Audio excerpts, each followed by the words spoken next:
Emri i tij ishte kryefjala e mediave roz. Pasi u eliminuan në gjysmëfinalet e shtëpisë më të famshme në Shqipëri, ai bëri një veprim që tërënditi të gjithë shqiptarët.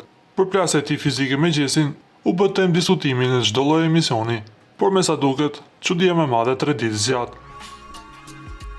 Së fundmi, ish banori i shtëpisë më të famshme në Shqipëri, Jozefin Marku, ka paralajmëruar projektin e tij më të ri muzikor.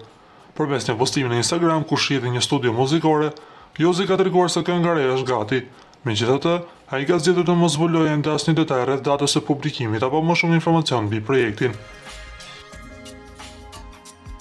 Fansat e tij duket se duhet të presin edhe pak për të dëgjuar risinë e këngëtarit, ndërsa të shumtë janë kuriozë se çfarë këngë do të jetë ajo. Nga ana tjetër na duhet të rikujtojmë se Loredana, e dashura e Jozit për sa kohë ishte në shtëpinë e famshme, ka deklaruar se ndjenjat për të i ka akoma, por ende nuk kanë pasur një komunikim të mirëfillt. Se çfarë do të ndodhë mes tyre, na mbetet vetëm të presim.